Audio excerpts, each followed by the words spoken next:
నమస్కారం. లక్ష్మి చెప్పే కథలకు స్వాగతం. వీణులతో వీక్షించటానికి సిద్ధం కండి.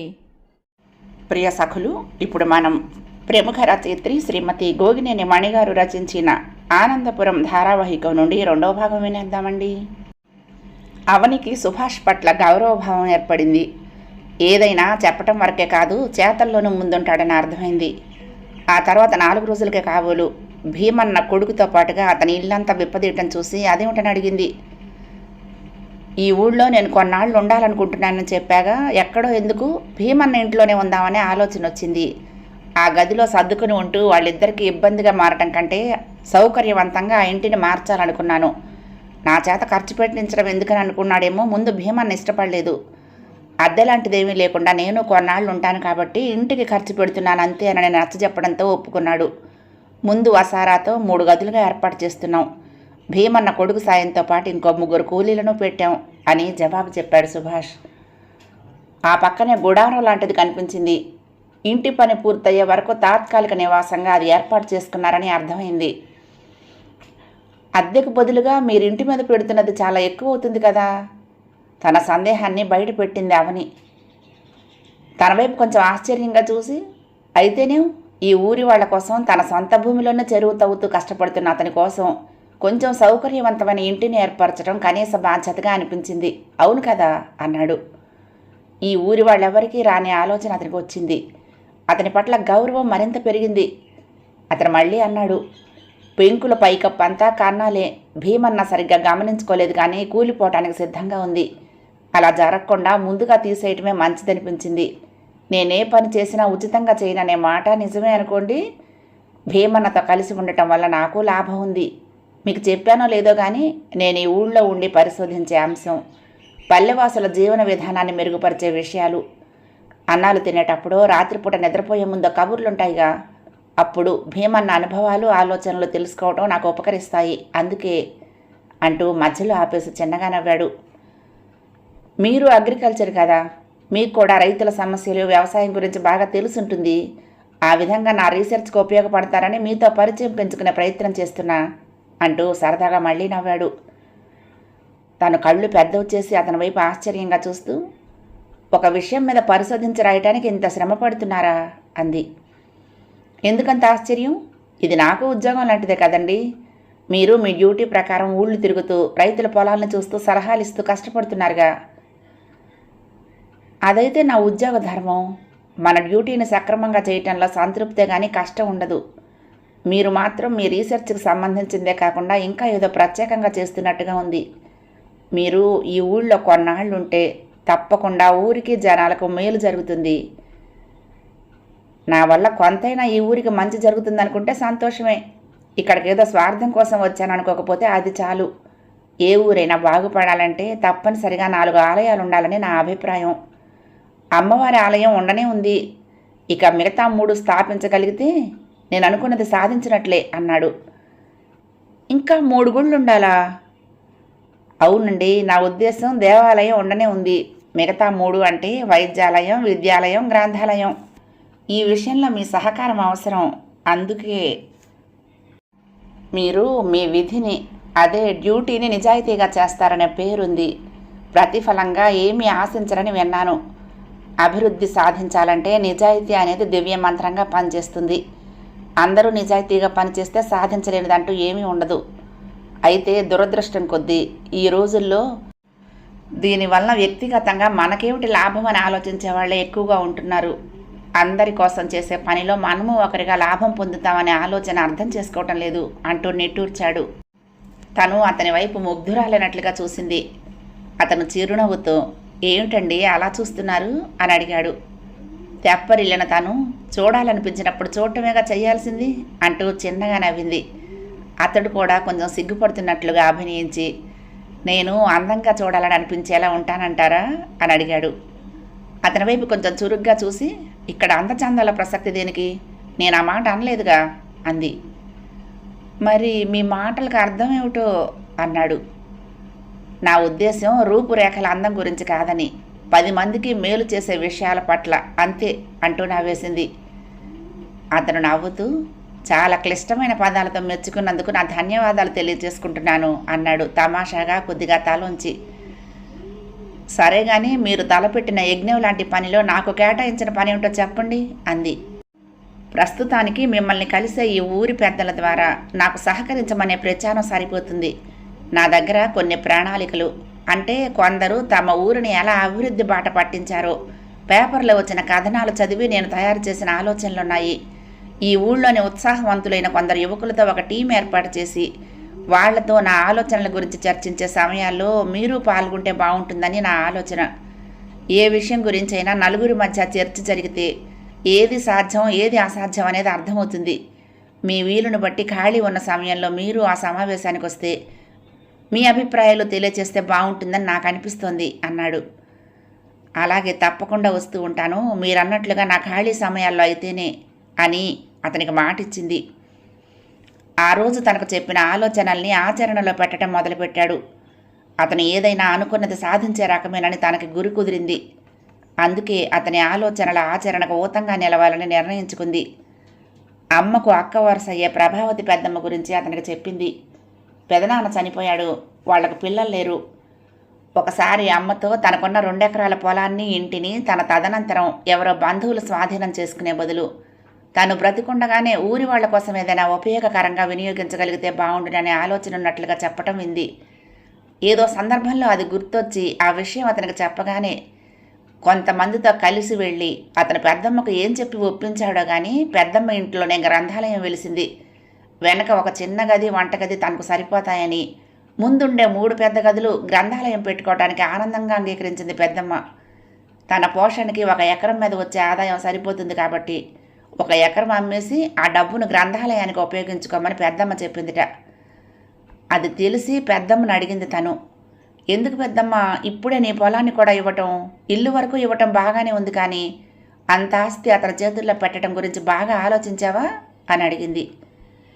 నేను బాగానే ఆలోచించాను. అతను పేరేదో చెప్పాడే, సుబ్బు గదు కాదు, సుభాష్. అతని గురించి ఏమీ సందేహం అక్కర్లేదనిపించింది. శభాష్ అయిన కుర్రాడు. ఆ ఎకరం పొలం అమ్మి పుస్తకాలు అవి కొనటానికి ఉపయోగించండి అన్న. దానికి అతనేం చెప్పాడో తెలుసా? పుస్తకాలని తనకు తెలిసిన వాళ్ళ దగ్గర నుండి, షాపుల నుండి సేకరించి తెస్తారట. ఆ ఎకరం అమ్మకుండా మన ఊళ్ళో హాస్పిటల్ కడదాం అంటున్నాడు. ఏమిటో అతని ధైర్యం. మంచి పని తలపెడితే అదే సమకూరుతుంది అంటున్నాడు. ఎలాగో ఏమిటో ఆ వివరాలు నేను అడగటం బాగుండదని ఊరుకున్నాను అంది పెద్దమ్మ. ఆమె మాటలకు ఆలోచనలో పడి, ఎక్కడి నుండైనా ఫండ్స్ వచ్చే ఏర్పాటు ఉందేమో పెద్దమ్మ అంది తను. అవునే, అలాంటిదేదో ఉండే ఉంటుందని నాకు అనిపించింది. అతనితో పాటు తిరుగుతూ ఉంటాడుగా మన భగవాన్లు. వాడు అన్నాడు, ఫలానా పని కోసమని మన దగ్గర చందాలు వసూలు చేస్తూ ఉంటే లెక్కడొక్క అడగాలి కానీ ఏదో ఖర్చు పెడుతూ ఉంటే మనకెందుకు ఆ వివరాలని. నాకు ఆ మాట నిజమే కదా అనిపించింది. ఏమైతేనే నా కోరిక మాత్రం ఇలా తీరటం ఆనందంగా ఉందే నాకు. సరస్వతీదేవి నా ఇంట్లో కొలువైంది, కళ్ళారా చూసుకోగలిగాను. వద్దన్నా ఈ గ్రంథాలయానికి నా పేరు పెట్టాడా? అన్నీ సమకూరి హాస్పిటల్ కూడా కట్టించగలిగితే దానికి పెదనాన్న పేరు పెడదామని అంటున్నాడు. నిజంగా హాస్పిటల్ పెట్టగలిగితే నా తదనంతరం మిగిలిన ఆ ఎకరాన్ని హాస్పిటల్ పెద్దది చేయడానికి ఉపయోగించుకోమని చెప్పాను. అలా రాసిచ్చేస్తాను. అతని మీద నాకంత నమ్మకం ఉంది అంది పెద్దమ్మ. తను పెద్దమ్మ వైపు ఆశ్చర్యంగా చూస్తూ ఉండిపోయింది. ఒక్క క్షణం తర్వాత మళ్ళీ చెప్పటం మొదలుపెట్టింది. నేను ఇలా చేశానని మన బంధువుల్లో చాలామంది కోపం వచ్చింది. అయిన వాళ్ళకి ఆకుల్లోనూ కాని వాళ్ళకు కంచాల్లోనూ వడ్డించినట్లుగా నా పద్ధతి ఉందని ఎన్ని నిష్ఠూరాలు. పైగా మంచాన పడితే చూసేవాళ్ళు ఉండొద్దు అంటూ దెప్పి పొడుస్తున్నారు.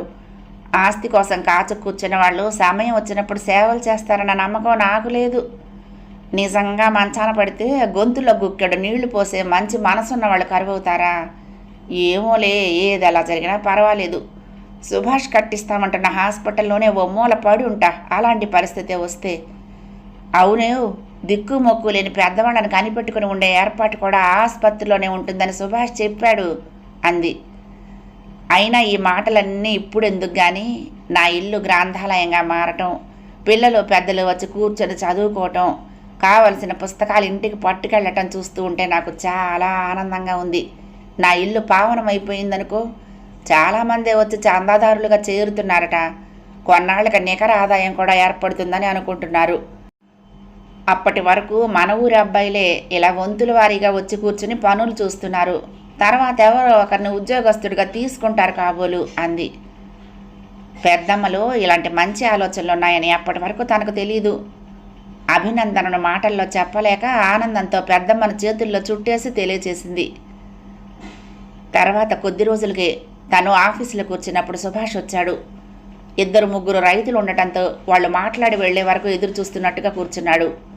వాళ్ళు వెళ్ళగానే ముందుకు ఎదురుగా కూర్చునేసరికి తను లేచి నిలబడుతూ ఏదో అందరూ కలిసి మాట్లాడాలని లైబ్రరీలో సాయంకాలం సమావేశం ఏర్పాటు చేశామని భగవాన్లు చెప్పాడు. నాకు తీరుకుంటే మాత్రం వస్తాను అంది. దాని గురించి చెప్పడానికి రాలేదండి.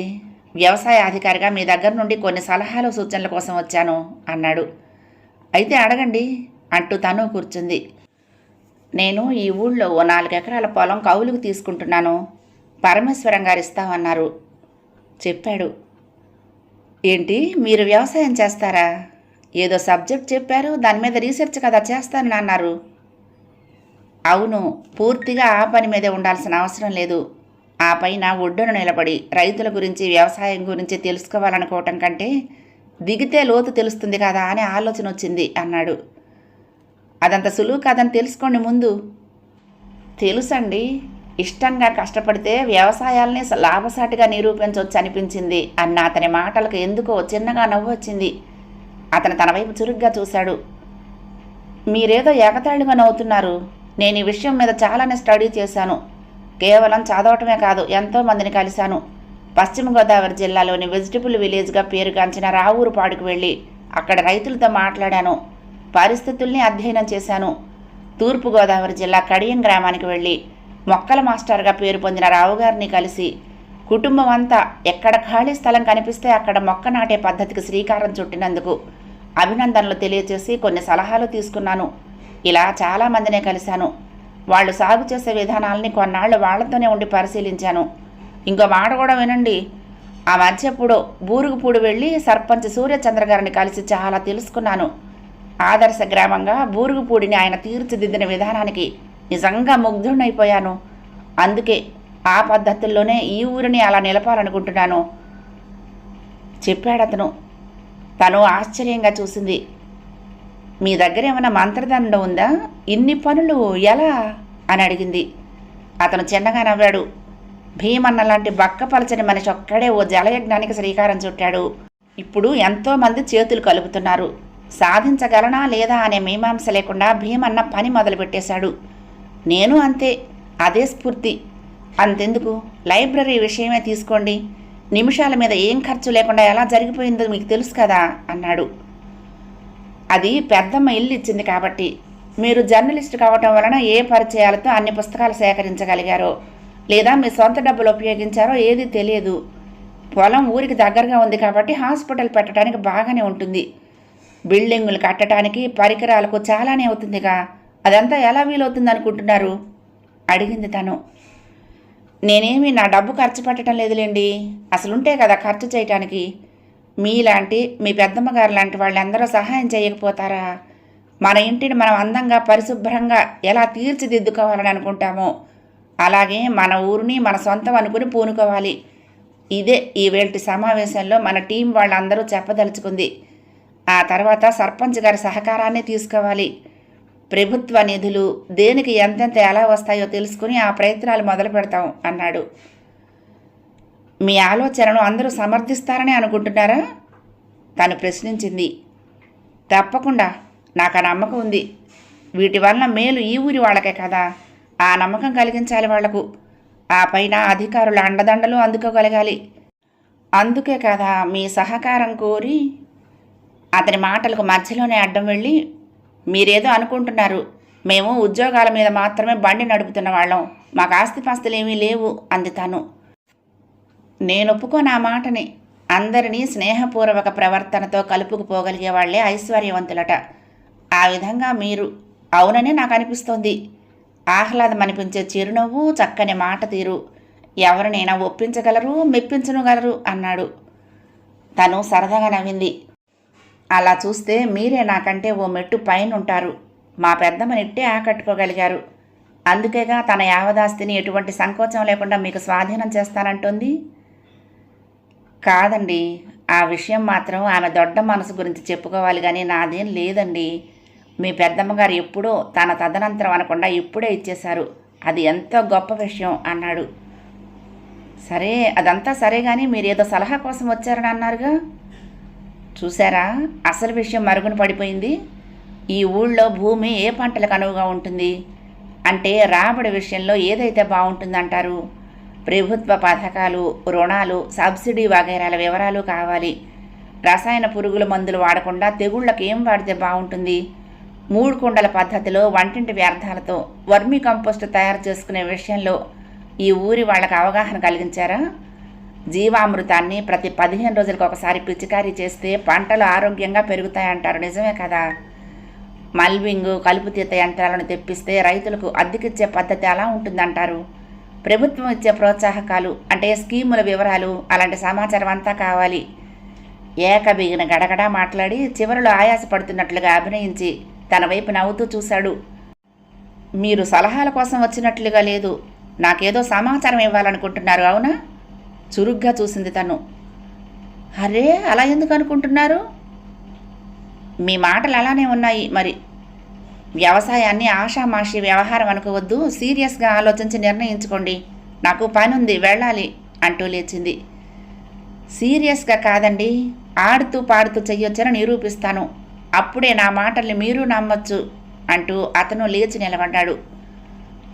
ఆ సాయంత్రం ఖాళీ దొరకటం వలన లైబ్రరీగా మారిన పెద్దమ్మ ఇంటికి వెళ్ళింది.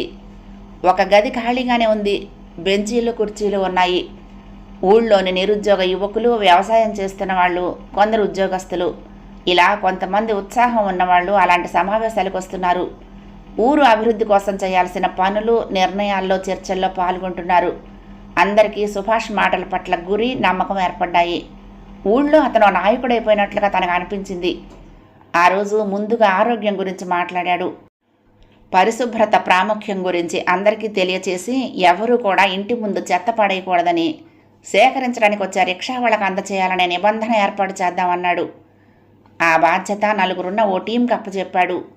ఊళ్ళో పోగైన జీవ వ్యర్థాలతో వర్మీ కంపోస్టు తయారు చేసి రైతులకు తక్కువ ధరకు అందచేయాలి. ప్రతి ఇంటికి మరుగుదొడ్డి, ఓ పచ్చని మొక్క తప్పనిసరి. ఊరు పరిశుభ్రతకి, పచ్చదనానికి మారుపేరుగా నిలవాలి. ఇక హాస్పిటల్ నిర్మాణానికి ఎవరైనా స్వచ్ఛందంగా విరాళాలు ఇస్తే స్వీకరించి వారి పేర్లు, విరాళాల స్థాయిని బట్టి వార్డులకు పెట్టడం జరుగుతుంది. ఊళ్ళోని హై స్కూల్లో కూడా జూనియర్ కాలేజీని చేర్చే ప్రయత్నం జరగాలి.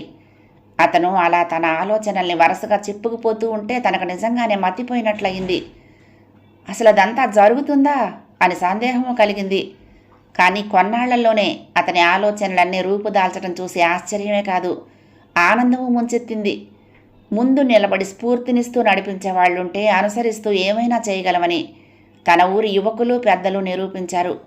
క్రమక్రమంగా ఊరిలో మార్పు వచ్చింది. అభివృద్ధి పదంలో దూసుకుపోతోంది. ఊరంతా పచ్చదనం పరుచుకుంటోంది. సుభాష్ సలహా ప్రకారం ఆడవాళ్లు కొందరు బృందాలుగా ఏర్పడి సాంప్రదాయక పిండి వంటల తయారీ మొదలుపెట్టారు. అమ్మమ్మ, నాన్నమ్మ కూడా వెళ్ళి వాళ్లకు తయారీలో కొన్ని మెళకువలు, సూచనలు ఇచ్చారు. రుచికి, సూచికి పేరు పొందటంతో పిండి వంటలకు గిరాకీ పెరిగింది. చుట్టుపక్కల ఊళ్ళ నుండి, పట్టణాల నుండి కూడా జనం వచ్చి పెద్ద ఎత్తున కొనుగోలు చేస్తూ ఉండటంతో మహిళలకు ఆదాయ వనరు సమకూరింది. అది చాలా ఆనందించదగ్గ విషయమే. ఊళ్ళో ఎక్కడా చెత్త అన్నదే కనపడటం లేదు. వీధులన్నీ కూడా శుభ్రంగా కనిపిస్తున్నాయి. మొత్తానికి ఊరంతా కళకళలాడుతోంది. ఎవరైనా తమ విధుల్ని నిజాయితీగా నిర్వహిస్తే అలాంటి అభివృద్ధి కనిపిస్తుంది. హాస్పిటల్ నిర్మాణం జరుగుతుందని తెలిసి మా ఊరి నుండి విదేశాలకు వెళ్ళి ఉద్యోగాలు చేస్తున్న వాళ్ళ దగ్గర నుండి, చుట్టుపక్కల ఊళ్ళల్లోని ధనవంతుల నుండి విరాళాలు భారీగానే వచ్చాయి. పనులు కూడా బాగా ఊపందుకున్నాయి. ఆ రోజు తన క్యాంపు నుండి వస్తూ ఉంటే ఊరు చివరి నుండి, పొలాల నుండి ఏదో పాట వినిపించింది. బండి ఆపి వింటూ ఉండిపోయింది. సిరిమల్లె నీవే విరిజల్లు కావే. అబ్బా, ఎంత మంచి పాట! మైమరిచిపోయింది. ఎవరబ్బా అంత బాగా పాడుతున్నారు అనుకుంది. అంతలోనే ఆ పాట ఆగిపోయింది. ఇంకో కొత్త సినిమా పాట ఇంకెవరో మొదలుపెట్టారు. రోడ్డుకు వారగా ఉండే పరమేశ్వరం గారి పొలానికి అటు పక్కనున్న తోటల నుండి పాట వినిపిస్తున్నట్లు అనిపించి బండిని అక్కడే వదిలి అటువైపుగా అడుగులు వేసింది. ఊళ్ళో వాళ్ళు అక్కడ చాలామంది గుమిగూడి ఉన్నారు. కోలాహలంగా ఉంది. పాట పూర్తవటంతో ఏం జోకులు చెప్పుకున్నారో గానీ పెద్దగా నవ్వులు వినిపించాయి. తనని చూడగానే ఒక్క క్షణం అంతా నిశ్శబ్దమయ్యారు. మళ్ళీ వెంటనే సందడి ప్రారంభమైంది. ఏంటి ఇక్కడ పాటల ప్రోగ్రాం పెట్టారు కొత్తగా? తన ప్రశ్నకు సీతమ్మ పిన్ని మనవడు చంద్రం ముందుకొచ్చి గడగడ సమాధానం చెప్పాడు. అక్క, ఈవేళ ఇంటర్వెల్లో సుభాష్ గారు స్కూల్కి వచ్చి మమ్మల్ని అందరినీ కూర్చోబెట్టి అబ్బో చాలా విషయాలు చెప్పారు. ఎవరికి ఏ కళ పట్ల ఆసక్తి ఉంటే దానిలో ప్రావీణ్యం పొందడానికి తర్ఫీదునిస్తారట. చదువు గురించి కూడా వెనకబడిన వాళ్ళు మంచి మార్కులు సంపాదించే వీలుగా ప్రత్యేకంగా ట్యూషన్ ఏర్పాటు చేస్తారట. ఇంకా చాలానే చెప్పారులే. నాకు లలిత సంగీతం నేర్చుకోవాలని ఉందని చెప్పాను. అందుకే నా పాట వింటామని చెప్పి అందరినీ రమ్మన్నారు. ఇంతకుముందే నేను పాడటం అయిందక్క అన్నాడు. అయితే చంద్రం, సిరిమల్లి నీవే పాట పాడింది నువ్వా? ఆశ్చర్యంగా అడిగింది. అవునన్నట్లుగా తల ఊపాడు. నువ్వు ఇంత బాగా పాడతావని నాకు తెలియనే తెలియదురా. నువ్వు బాగా ప్రాక్టీస్ చేస్తే మంచి గాయకుడు అవుతావు. చదువుతో పాటు సంగీతము సాధన చెయ్యి. వాణ్ణి దగ్గరకు తీసుకుని మెచ్చుకుంది. చంద్రమోహం ఆనందంతో ఎంతైపోయింది. ఇంట్లో పాటలు పాడుకుంటూ ఉంటే పాఠాలు చదువుకోకుండా సినిమా పాటలు ఏమిట్రా అని అమ్మ కోపడుతోందక్క, ఫిర్యాదు చేస్తున్నట్టుగా అన్నాడు. చదువులో వెనకబడతావేమోననే భయం మీ అమ్మకు ఉంటుంది కదరా. నీ పాటలు వినటం కోసమైనా ఖాళీ చేసుకుని మీ ఇంటికి ఒకసారి వస్తా. అప్పుడు మీ అమ్మకు చెప్తాలే, మంచి కంఠం నీకు దేవుడిచ్చిన వరం. ప్రాక్టీస్ చేయటం మాత్రం మానకు. స్కూల్లో కూడా మీ అభిరుచుల ప్రకారం శిక్షణ ఇప్పిస్తారని అన్నావుగా, చక్కగా సంగీతం నేర్చుకో, సరేనా? వాడి భుజం తట్టి అలా ప్రోత్సాహకరంగా మాట్లాడేసరికి సంతోషంగా తల ఊపాడు వాడు. అది సరే కానీ ఇప్పటి హింట్ సాంగ్స్ కాకుండా ఎప్పటిదో ఈ పాట పాడేవెందుకురా? నీకు ఇష్టమా ఈ పాట? ఆసక్తిగా అడిగింది. తాతగారే నాకు ఈ పాట నేర్పించారు. తాతగారికి బాగా ఇష్టం. అప్పుడప్పుడు పాడమని అడుగుతూ ఉంటారు. తాత కోసమే నేను పాత పాటల్ని నేర్చుకున్నాను, ఉత్సాహంగా చెప్పాడు. ఏమిటవని వీడితో కబుర్లు పెట్టుకున్నావు అంటూ తనకు వరుసకు అన్నయ్య అయిన భగవాన్లు ఆ గుంపుల నుండి దగ్గరకొచ్చాడు. ఏమిటన్నయ్య ఇదంతా అడిగాను. సుభాష్కి భగవాన్లు ముఖ్య అనుచరుడు. అతని ఆలోచనలన్నీ ముందుగా భగవాన్లకు తెలుస్తూ ఉంటాయి. సుభాష్ గారు పరమేశ్వరం గారి ఈ పొలం కౌలుకు తీసుకున్నారుగా, పక్కనే ఉన్న చిట్టినాయుడు గారి తోటలో చూడు, అక్కడక్కడ చెట్లకు మైకులు కనిపిస్తున్నాయిగా. రేపటి నుండి పొద్దున సాయంకాలం తోటలోని మొక్కలకు పాటలు వినిపిస్తారట అంటూ నవ్వాడు. అంటే? ఆశ్చర్యంగా చూసింది. అంటే ఏముందవని, మ్యూజిక్ థెరపీ సాగనమాట. అమెరికా లాంటి దేశాల్లో చేస్తున్నారట. జంతువుల్లాగే మొక్కలకు కూడా సంగీతాన్ని గ్రహించే శక్తి ఉంటుందిట. సంగీతాన్ని వింటూ ఉంటే గేదెలు పాలు ఎక్కువ ఇస్తాయని విన్నాం కదా. మ్యూజిక్ థెరపీ కూడా మొక్కల పట్ల అలాగే పనిచేస్తుందని రుజువు చేశారట.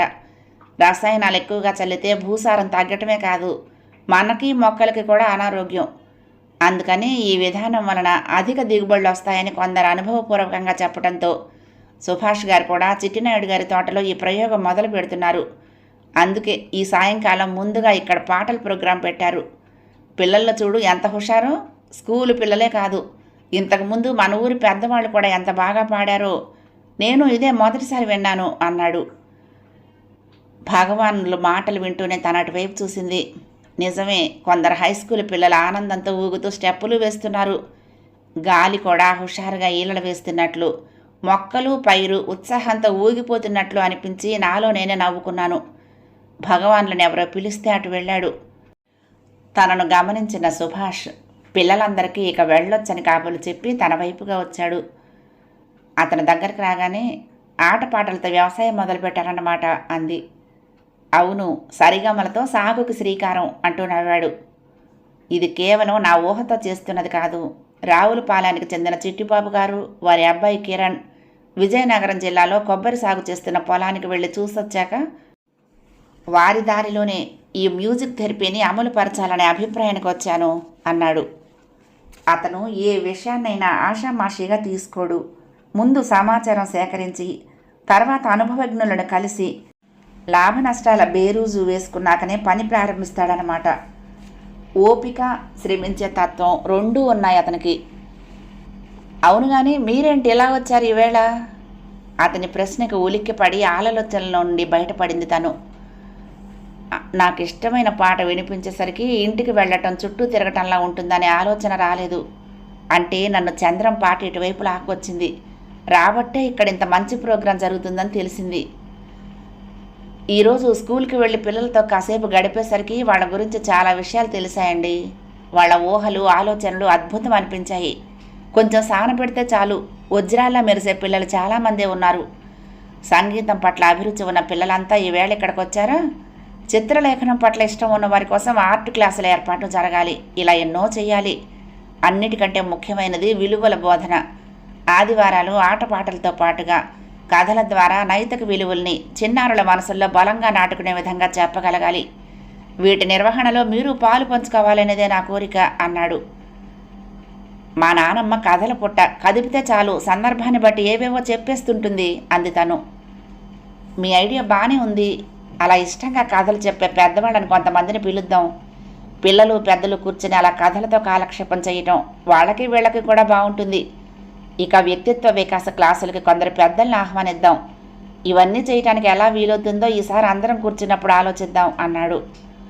తను సరేనన్నట్లుగా తల ఊపింది.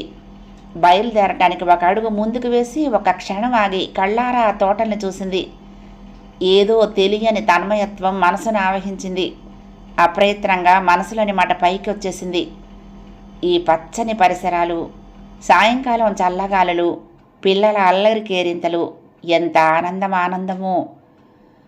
సుభాష్ తన వైపు ఒక్క క్షణం ఆశ్చర్యంగా చూసి వెంటనే చిరునవ్వు చిందించాడు.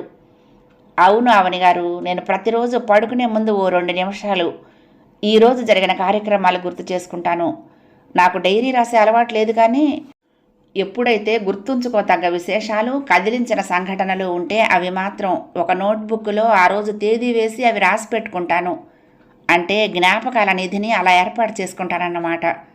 ఈరోజు ఏం రాయబోతున్నానో సరదాగా చెప్పనా? మీరిప్పుడు చెప్పిన మాటల్నే కొంచెం వేరేగా, అంతే. ప్రకృతి సోయగం, సంగీత సౌరభం, గాయని గాయకుల కంఠ మాధుర్యం, మనసులో ఉప్పెనగా మారిన పరవశం అన్నాడు. చిన్న సవరణ అంటూ తను చిన్నగా నవ్వింది. పాడిన వాళ్ళంతా అబ్బాయిలేగా, అమ్మాయిలు ఎవరు ఇక్కడ కనిపించడం లేదుగా అని అడిగింది. అవును గాని ఎవరు పాడుతున్నా నాకు మాత్రం ఓ అందమైన అమ్మాయి గొంతు కలుపుతూ చేతులు చాచి హాయిగా గిర్రున తిరుగుతున్న దృశ్యమే కనిపిస్తూనే ఉంది. అందుకే ఆ మాట అలా వచ్చేసిందనుకుంటా. నిజం చెప్పాలంటే నాకు ఊహా సామ్రాజ్యం ఉంది. దానికి నేనే చక్రవర్తిని కాబట్టి నా ఇష్టానుసారం విహరించేస్తూ ఉంటాను అంటూ చిన్నగా నవ్వాడు. అలాగా, అయితే మీ విహారాన్ని కంటిన్యూ చేసేయండి, నేను బయలుదేరుతున్నాను అని తను వచ్చేసింది. ఆ రాత్రి భోజనాలు అయ్యాక మాటల మధ్యలో నాన్నమ్మతో, నీకు కథలు చెప్పడం సరదాయే కదా నానమ్మ, పిల్లలకు చెప్పడానికి అనువుగా ఉండే కథల్ని గుర్తు చేసుకుని సిద్ధంగా ఉంచుకో అంది. నానమ్మ కళ్ళు విప్పార్చుకుని చూసి క్షణంలోనే తెప్పరిల్లి, నిజమా? ఇంత మంచి వార్తను అలా మెల్లగా చెప్తున్నావేమిటి? ఇంతకు ఎవరు ఆ అబ్బాయి? ఆసక్తిగా నవ్వుమొహంతో అడిగింది. తనంతకంటే ఆశ్చర్యంగా, ఏం మాట్లాడుతున్నావు నానమ్మ? అబ్బాయి ఏంటి? మన ఊరి స్కూల్లో పిల్లలకు ఆదివారాలు ఏవో ఆటాపాటా కార్యక్రమాలు ఏర్పాటు చేసి అందులో భాగంగా కొందరు పెద్దవాళ్లతో మంచి నీతి కథలు చెప్పించాలనుకుంటున్నారు. నీకు చాలా కథలు వచ్చుగా, అందుకని నీ పేరు చెప్పాను. దానికి నువ్వేదేదో మాట్లాడుతున్నావు అంది. అంతేనా? నేను ఇంకేదో ఊహించాలే అంటూ నాన్నమ్మ నిట్టూర్చింది. పెళ్లి కబురును నేరుగా చెప్పలేక ఇలా ఇంకో విధంగా చెప్తున్నావేమోనని అనుకున్నా. నాదే తొందరపాటులే. పెళ్ళై పిల్లలు పుట్టి వాళ్ళకి 4-5 ఏళ్ళు వచ్చాక కదా మనం వాళ్ళకు కథలు చెప్పే ముచ్చట. అది ఎప్పటికి తీరుతుందో ఏమో, అసలు తీరుతుందో లేదో. నాన్నమ్మను చేతులతో చుట్టేసి, తప్పకుండా తీరుతుంది నాన్నమ్మ, సందేహం ఎందుకు అంది. నాన్నమ్మ తన వైపు అనుమానంగా చూస్తూనే, నిజంగా అని అడిగింది. నిజంగానే, సమయం వచ్చినప్పుడు జరుగుతుంది. నేను అసలు పెళ్లి చేసుకోనని చెప్పలేదుగా అంది. కానీ సంబంధాలు అప్పుడే చూడొద్దంటూ కండిషన్ పెట్టావు. చదువు పూర్తయి ఉద్యోగంలో చేరావు, ఇంకేమిటి ఆలస్యం అంది నానమ్మ. చెప్పాగా సమయం రావాలని. అది సరే కానీ నిజంగా నేను పెళ్లి కబురు అలా చెప్తున్నాననిపిస్తే పెద్దదానివి. మాకు ముందే తెలియచేయకుండా నీకు నువ్వే నిర్ణయం చేసుకుంటావా అని నిలదీయాల్సింది పోయి చిన్న పిల్లల సంబరపడిపోతూ ఎవరే అబ్బాయి అని అడగటం ఏంటి నానమ్మ, ఏం బాగుండలేదు అంది తను నవ్వు నొక్కిపట్టి. నా వయసుకు తగ్గట్టు కాకుండా ఈ రోజుల్ని బట్టి మాట్లాడుతున్నాను, లేకపోతే ఏమిటే? నువ్వేగా అప్పుడే సంబంధాలు చూడొద్దంటూ షరతు పెట్టావు. ఎప్పుడు సరేనంటావోనని మేము ఎదురు చూడాల్సిన పరిస్థితి వచ్చింది. రోజులు అలా మారిపోయాయి మరి అంది.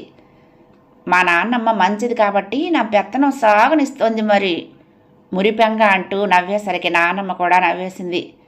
రాత్రి మంచం మీద పడుకోగానే సుభాష్ గురించిన ఆలోచనలు మొదలయ్యాయి. ఈరోజు సాయంకాలం గురించి డైరీలో ఏం రాసుకుంటానని అన్నాడు.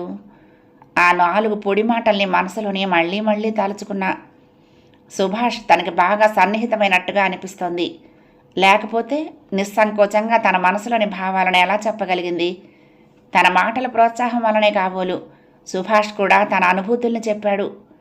ఏమైనా అతనిలా డైరీలోనో నోట్బుక్లోనో రాసుకోవాల్సిన అవసరం లేకుండా తన మనసులోనూ ఓ తీయని జ్ఞాపకంగా ముద్రించుకుపోయింది.